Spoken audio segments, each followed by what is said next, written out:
Have you ever wondered why some people seem to quietly rise to success, while others talk loudly, dream big, but stay in the same place? Two people, same starting point, same resources, same environment.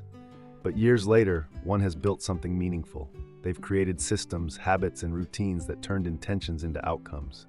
The other, still stuck in a loop of excitement and hesitation, still dreaming, still hoping, still starting over. Why?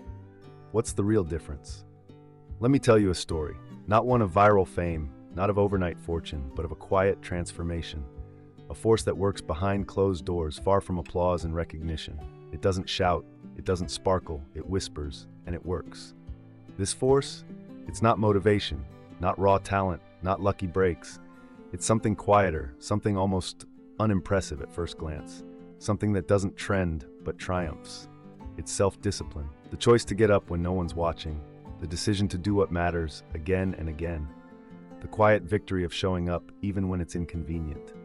And those small wins, they compound, they build, until one day they've created a life you barely recognize because it's so far from where you started. That's the story we often miss, because self-discipline doesn't advertise itself, but it always leaves a trace, results. Jim Rohn once said, "Success is nothing more than a few simple disciplines, practiced every day." Let that land, not dramatic breakthroughs, not once-in-a-lifetime moments, not magical moments of genius or sudden inspiration, just simple disciplines, practiced every day, consistently, quietly, intentionally. It's brushing your mental teeth, it's choosing alignment over impulse, it's showing up not when you feel like it, but because you promised yourself you would. Because each small act of discipline is like a drop in a bucket. Alone, it may seem insignificant, but over time, it fills the bucket, it overflows. And when you look back, you realize the change wasn't loud, it wasn't viral, it was invisible, until it wasn't, until it was your new reality. That's what Jim Rohn meant. That's the power of simple disciplines, repeated. That's what we're here to talk about today, the silent force behind every success story you admire. Because if you've ever looked at someone and thought, they must have something I don't, I'm here to tell you, they might just have discipline. And discipline isn't something you find, it's something you build. So in this talk, we won't chase motivation. We'll uncover something better, a way of living that doesn't depend on feelings, but on quiet commitments. You won't walk away with hype, you'll walk away with a blueprint, a way to move from wanting to becoming. This is not a motivational burst, this is a mental shift, a rewiring, a remembering, a return to something deeper, more enduring. Because motivation is a visitor, discipline is a resident. Motivation shows up with fanfare, discipline stays after the music fades. So if you're ready to stop waiting for the perfect mood, if you're done tying your goals to the weather of your feelings, if you want to build the kind of life that stands even when the storms come, then welcome. You're not here for noise, you're here for clarity. You're not chasing hype, you're crafting alignment. Let's begin. Let's uncover the silent force behind every success, self-discipline. The kind that whispers, keep going. The kind that walks when the world waits. The kind that chooses again and again until success becomes second nature. Have you ever told yourself, this time it will be different? You felt the energy, you made the plan, you said the words, and for a few days, you followed through. You woke up early, you showed up with intention, you felt in control. But then life got busy, distractions crept in, the fire faded, and once again you found yourself saying, I'll start over on Monday. If that sounds familiar, you're not alone. Millions of people live in this quiet, repeating loop, a loop that looks like momentum but feels like stagnation. A cycle that starts with the rush of a new goal, a new plan, a new version of themselves, only to spiral slowly into frustration and forgetfulness. Excitement followed by exhaustion, hope followed by hesitation, intentions with no meaningful impact. It's not because you're lazy, it's not because you're broken, it's because you've been handed a flawed model of change. You've been sold the idea that breakthroughs come from emotion, that change comes in sprints, that results come from willpower alone. But here's the truth, real change, it doesn't come from fireworks, it comes from friction. Friction against the easy path, friction against distraction, friction against your own resistance. You don't need a bigger dream. You need a better bridge, the bridge between what you want and how you live. That bridge isn't paved with motivation. It isn't built on vision boards or declarations. It's built on choices, quiet ones, repeated ones. That bridge is discipline. Let's dig deeper. Why do so many smart, talented, passionate people struggle to stay disciplined? Why do goals dissolve? Why do plans fade? Why do resolutions disappear like mist by February? Why does the fire of ambition so often turn into the smoke of regret? It's not a lack of desire, it's a lack of system. It's a misunderstanding of what real discipline looks like. It's the myth that change has to be dramatic to be real. Most of us think discipline is intensity, a 30-day challenge, a strict diet, a productivity binge. We associate discipline with pressure and pain, with pushing ourselves to extremes, with unsustainable effort. But real discipline, it's not about going hard, it's about going consistent, it's about going anyway. It's not glamorous, it's not loud, it's not something people will praise you for every day. It's not sexy, it's not dramatic, it's not Instagrammable. It's showing up on the days when it feels pointless. It's writing the next page when the last one got no response.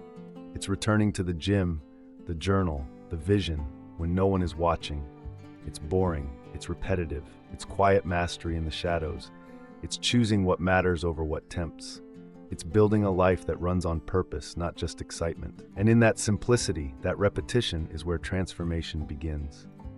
And that's exactly why most people give up, because we're trained to chase feelings, not systems. Motivation makes you feel something. Discipline builds something. Motivation is a spark.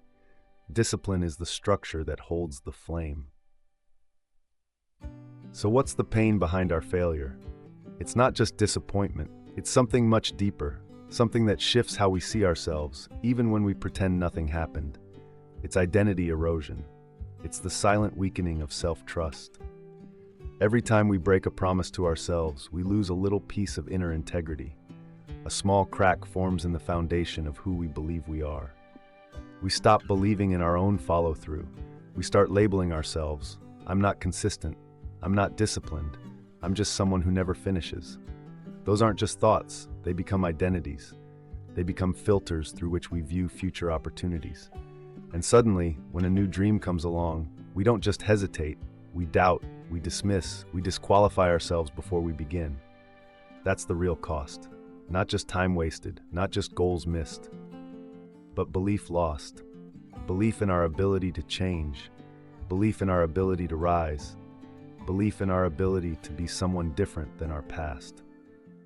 Self-discipline isn't about self-punishment, it's about self-alignment. It's when your daily behavior matches your deepest values. When your decisions, big or small, echo your inner commitments. It's when your actions finally start telling the same story as your dreams. Your goals don't feel like distant fantasies. They feel like habits in motion.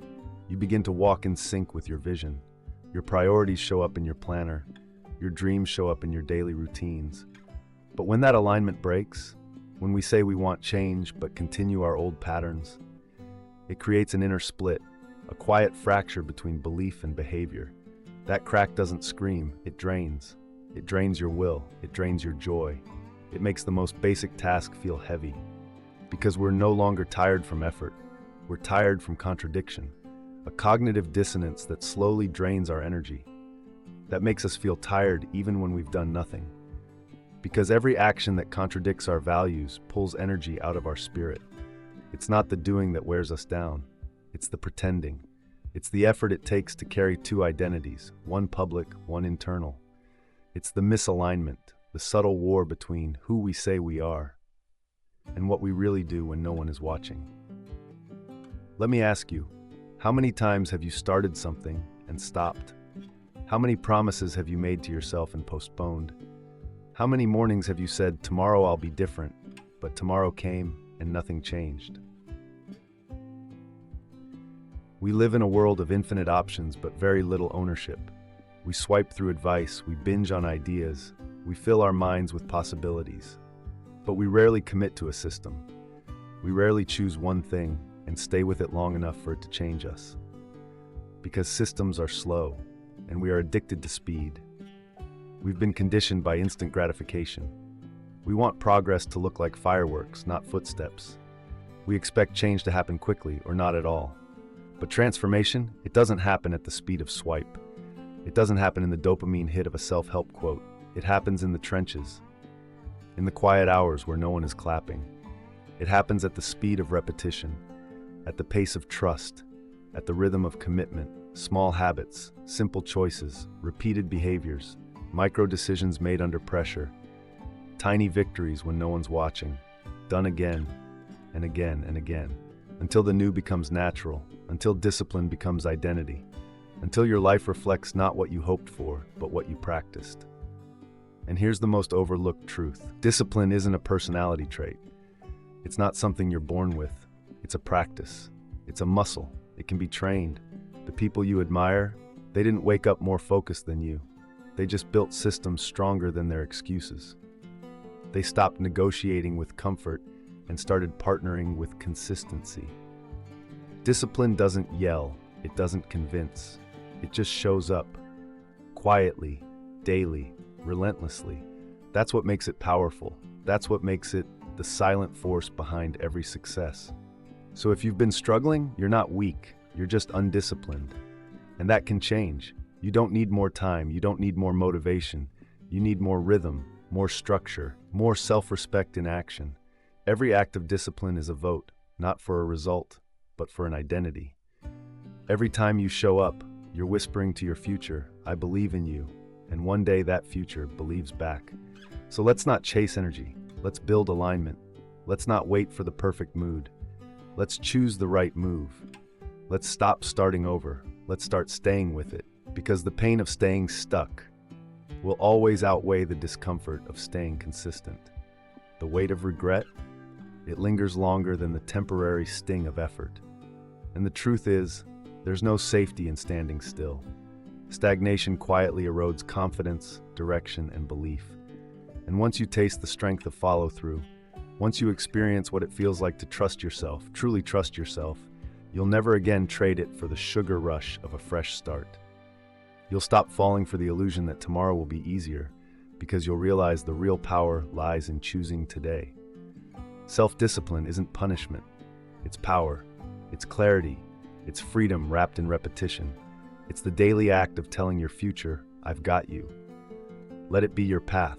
Let it be your rhythm. Let it be your route when the world shakes. Let it be your silent revolution. Because the strongest changes don't make noise, they make impact.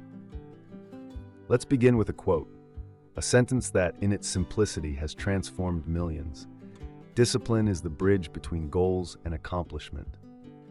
At first glance, it sounds obvious. It's the kind of statement you could scroll past without blinking. But if you sit with it long enough, if you let the words settle, it becomes something more than a catchy phrase. It's not just a quote, it's a philosophy, a life orientation. It's a quiet call to responsibility in a world addicted to ease. It's not a motivational phrase to hang on the wall and forget. It's a roadmap you can walk daily. It's a mirror that reflects who you truly are, not by what you dream, but by what you do. It's a challenge, a provocation. Because if discipline is the bridge, then what are you building? If discipline is the requirement, are you preparing? If discipline is the architect, what blueprint are you following? Jim Rohn wasn't just offering advice. He was delivering a warning and a promise. A warning for those who wish but never act. A promise for those willing to do the small things consistently. Without discipline, even the clearest goals remain fantasy. They stay trapped in journals, vision boards, and someday speeches. They never grow legs. They never learn to run. But with discipline, even the most unlikely dreams, the ones people laughed at, the ones that felt out of reach, those dreams begin to walk. They begin to rise, and one step at a time they become reality. So let's unpack that. What does self-discipline actually look like? Not in theory, but in practice. Not in a perfect world, but in our messy, noisy, unpredictable lives. Jim Rohn described self-discipline not as restriction, but as alignment. Not as punishment, but as preparation. Not as suffering, but as structure. He saw self-discipline as a threefold practice. 1. Mental discipline, mastering thought. 2. Behavioral discipline, mastering habits. 3. Emotional discipline, mastering state. Let's walk through each. 1. Mental discipline, mastering thought. Jim believed that everything begins with philosophy, not what you know, but how you think. Your thoughts shape your focus shapes your beliefs, and your beliefs shape your behavior. So mental discipline is not about thinking positive, it's about thinking purposefully. It's choosing what to dwell on, what to feed, what to reject. Jim used to say, don't just read the easy stuff. You may be entertained by it, but you will never grow from it. Mental discipline is reading with intention, reflecting with clarity, questioning your default reactions. It's catching your inner dialogue before it becomes your outer life. Because if you don't discipline your mind, the world will distract it, and distraction is the death of transformation. 2. Behavioral discipline, mastering habits. This is the level most people associate with discipline. Waking up early, eating healthy, finishing what you start. But Jim took it deeper. He said, success is nothing more than a few simple disciplines practiced every day. That's it. Not genius, not luck, not radical changes. Just a few simple disciplines, not once, but daily, like brushing your teeth, small enough to skip, important enough not to. Jim taught behavioral discipline through systems. His formula: keep a journal, plan your day, review your results. Let's break that down. Keep a journal. Capture your insights, questions, wins, mistakes. Writing clarifies thinking. It slows the chaos and makes patterns visible. Plan your day. Don't start the day until you finish it on paper. Discipline is proactive, not reactive. Review your results. At the end of each week, ask, what worked? What didn't? What will I do differently? This is behavioral discipline in action. It's building a feedback loop for your own life. It's not about doing more. It's about doing what matters more consistently. 3. Emotional discipline, mastering state. This is the deepest level and often the most overlooked. Because let's be honest, we don't just break habits because we're distracted. We break them because we're discouraged, because we feel tired, overwhelmed, defeated. Jim said, learn to be happy with what you have while you pursue all that you want. Emotional discipline is the ability to hold 2 truths: gratitude and ambition, patience and urgency, reality and possibility. It's the capacity to pause before reacting, to reflect instead of implode, to stay grounded in storms. Jim taught emotional discipline through 3 anchors: gratitude, reflection, vision. Gratitude: every day, name what's working, what you're grateful for. It centers your perspective and keeps lack from driving your decisions. Reflection: don't just feel, explore the feeling. Ask where it's coming from. Don't suppress, understand. Vision: return to your purpose. Connect to the bigger why. When emotions swirl, anchor to direction. So what does all this mean? It means discipline isn't just a behavior, it's a belief system. It's how you talk to yourself, how you structure your time, how you manage your energy. Self-discipline is a framework for personal sovereignty. It's how you reclaim authorship of your life. And Jim Rohn didn't just talk about it, he lived it. He came from humble beginnings. He wasn't born into wealth or privilege. He struggled, he failed, but then he chose. To learn, to act, to repeat, to build. Not overnight, but over time. Through consistent thought, consistent habits, consistent emotional awareness. He became the architect of his own destiny, and that's what he invites us into. Because when you adopt this mindset, discipline stops being something you resist and starts being something you rely on. It becomes your inner compass, your unshakable ground, your quiet confidence. So let's wrap this up with a question. Where do you need more discipline? Not as punishment, but as preparation. Not as pressure, but as peace.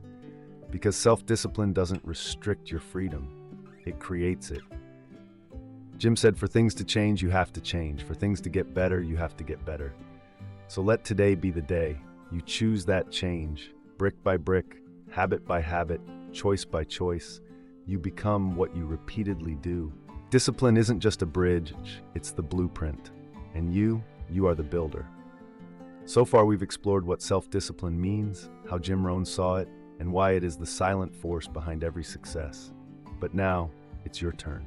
Because awareness without action is like a car without fuel. Potential without practice is just pressure.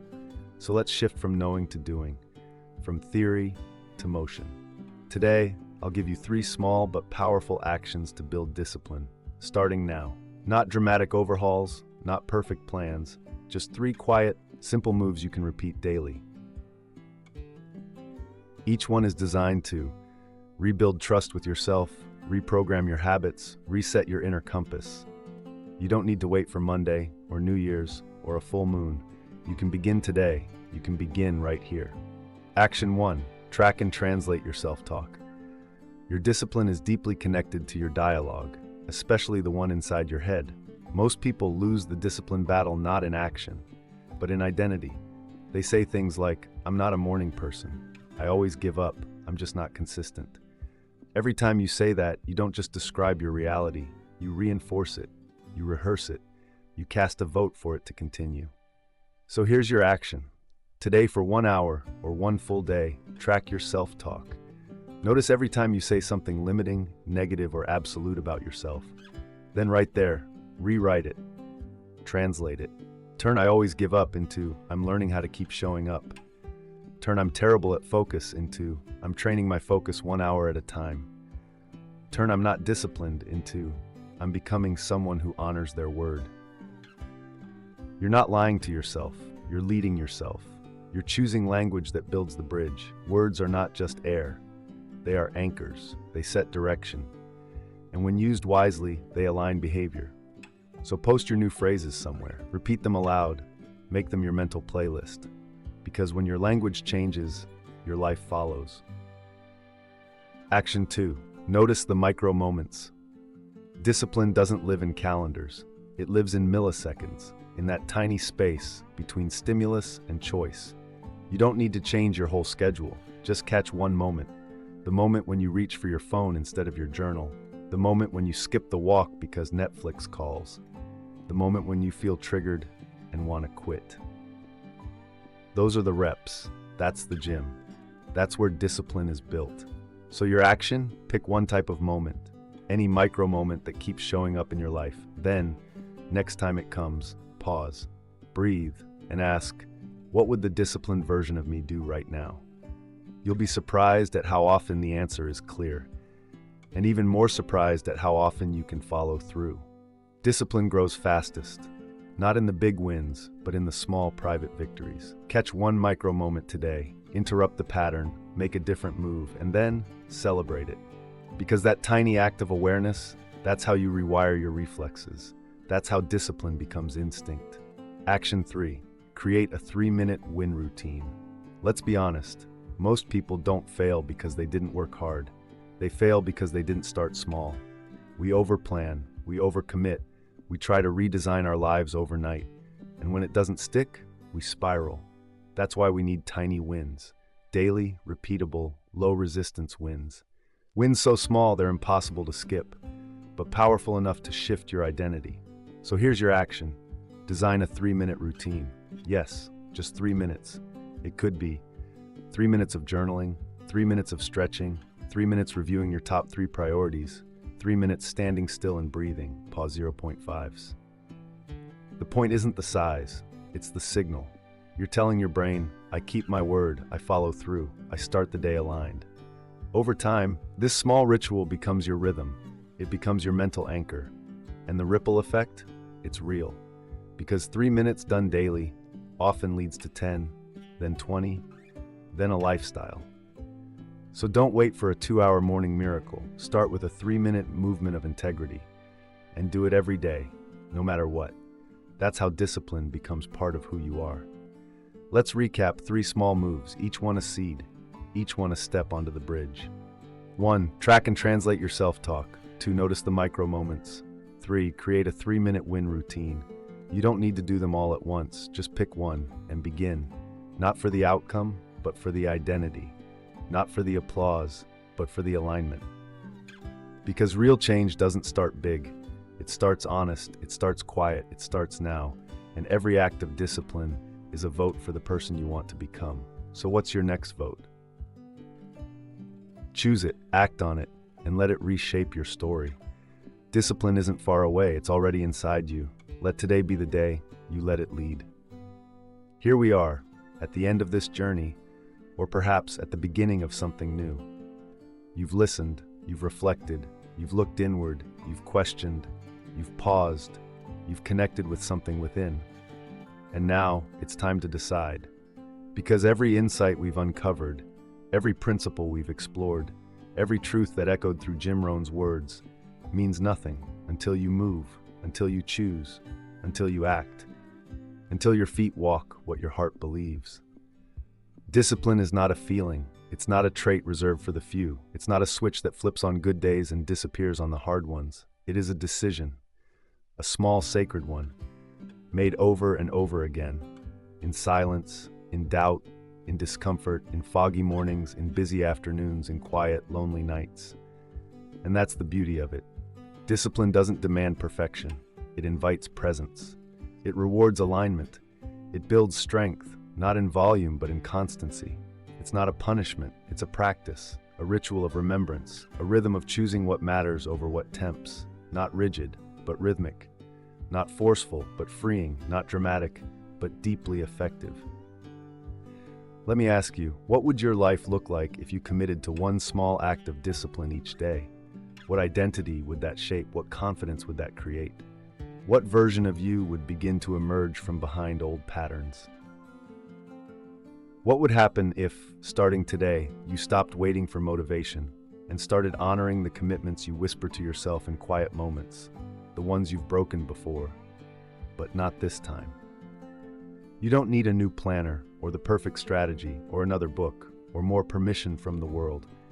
You need one thing, a vow, a quiet decision to begin, and to begin again and again, even when no one claps, even when it's inconvenient, especially then.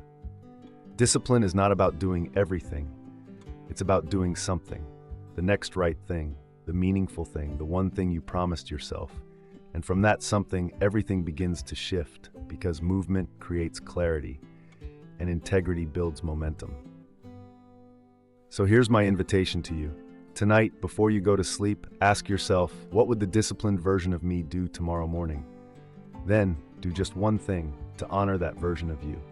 Make it so easy you can't fail. Lay out your clothes, open the book, prep the journal, write the sticky note, charge the earbuds, set the alarm, stretch for 1 minute, drink 1 glass of water. Whatever it is, let it be a signal to your future self that says, I'm becoming, I'm building, I'm returning to what matters. Pause 1-5. Because the journey doesn't require speed. It requires rhythm. It requires remembering. It requires returning to the version of you who dares to believe again, who dares to keep a promise quietly, who shows up even when the world is loud. So let me leave you with this. You don't have to be perfect. You just have to be honest. You don't need to feel ready. You just need to show up. You don't need to have it all figured out. You just need to take the next brave step. You don't need to do it all. You just need to do the next right thing, the next aligned thing, the thing that makes you proud. Because every act of discipline is a declaration. I choose growth. I choose alignment. I choose to become. I choose the bridge, not someday, but today. Not when it's easy, but now, while it's real.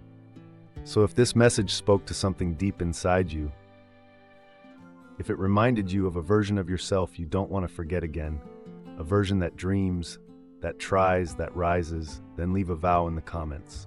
Write, I choose discipline.